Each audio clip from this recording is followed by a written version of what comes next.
India versus England series एक तरफ चल रही है, दूसरी तरफ आरसीबी वाले जो है वो टेंशन में जा रहे हैं। वो कह रहे हैं कि भाई साहब इस साला दुख खत्म क्यों नहीं होता भाई। हाँ मतलब जिसके सहारे आरसीबी ट्रॉफी जीतने की उम्मीद लगा रही है, अगर वो इंडिया में इस तरह से फ्लॉप होगा तो फिर कहानी कहां जाएगी। और यही कहानी हो रही है, क्योंकि फिल सॉल्ट जिन्हें आरसीबी ने बड़ी उम्मीद से खरीदा था, फिल सॉल्ट जिन्होंने केकेआर को चैंपियन बनाने में बड़ी भूमिका निभाई थी, फिल सॉल्ट जिन्होंने केकेआर की ओपनिंग करते हुए तबाही मचाई थी, वो आरसीबी आते ही फ्लॉप हो गए।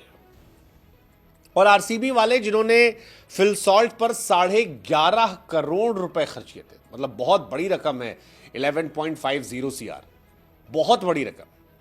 इस रकम को खर्च करने के बाद अब आरसीबीएंस कह रहे हैं कि भाई साहब ऐसे कैसे चलेगा। पहला मैच फ्लॉप, दूसरा मैच फ्लॉप, तीसरा मैच ही फ्लॉप, डबल डिजिट पे नहीं पहुंच पा रहे।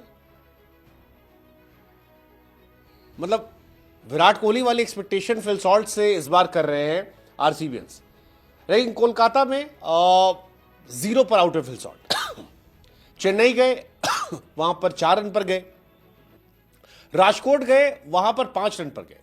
अब 3 पारी में फिल सॉल्ट ने 9 रन बनाए, जबकि आईपीएल में 11.5 करोड़ रुपए लिए थे उन्होंने। 11.5 crore, that's a huge amount. और ये सारा पैसा उन्हें इसलिए दिया गया था क्योंकि उनसे एक्सपेक्टेशंस बहुत बहुत ज्यादा है कि वो कुछ मैजिकल करके दिखाएंगे, वो कुछ ऐसा करेंगे जो अद्भुत होगा। बट एटलीस्ट इंडियन टीम के सामने वो मैजिकल नहीं कर पा रहे। पहले मैच में अर्शदीप सिंह ने उन्हें आउट कर दिया, सेकेंड मैच में अर्शदीप सिंह ने अगेन आउट किया, और तीसरे मैच में हार्दिक पांड्या ने आउट किया। और तीनों ही मैच में वो मतलब हार्दिक के पहले ओवर में और उधर अर्शदीप पहले ओवर में आउट हो गए। 2 ओवर से ऊपर टिक नहीं पाए वो।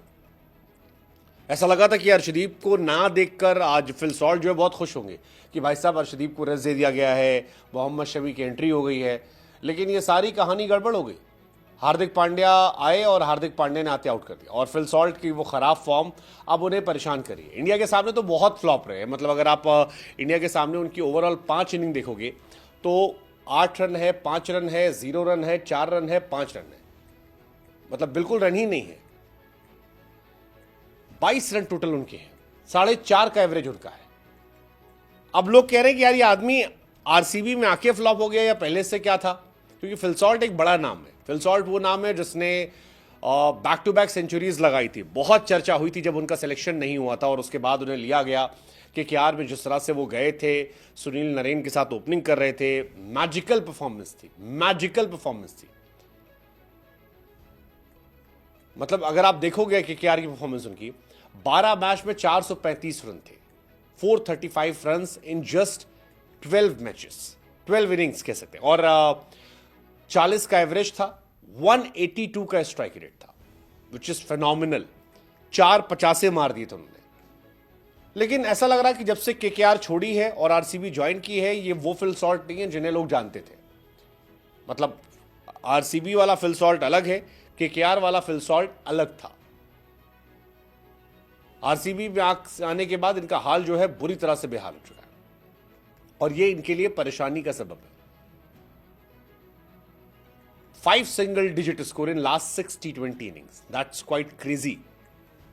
इंडिया के सामने 0-4, 55, 0-4, 5, जबकि फिल सॉल्ट बाकी अच्छे प्लेयर है।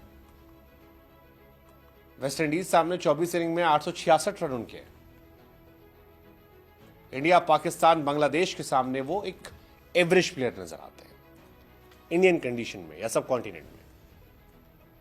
14 इनिंग में 249 रन, सिर्फ 19 का एवरेज।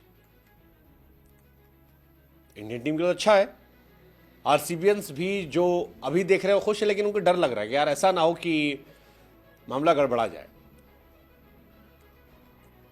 ये एक कहानी जो है उनके नाम पे चिपक गई कि भाई साहब ऐसा ना हो कि आरसीबी में जाकर फ्लॉप, क्योंकि आरसीबी से बहुत पंगा यार। आरसीबी में लोग खेलते हैं फ्लॉप रहते हैं। जैसे मैक्सवेल को देख लो, मैक्सवेल यहां फ्लॉप चल रहे थे भी आरसीबी में लास्ट ईयर, और जैसे ही बिग बैश में गए, पंजाब में गए, वापस चले लगे, जबरदस्त रन बना रहे हैं इन दिनों। तो ये कहानी है। एज आरसीबी फैंस आपको क्या लगता है क्यों फ्लॉप हो गए भाई साहब? ये ज़्यादा सोच रहे हैं लोग।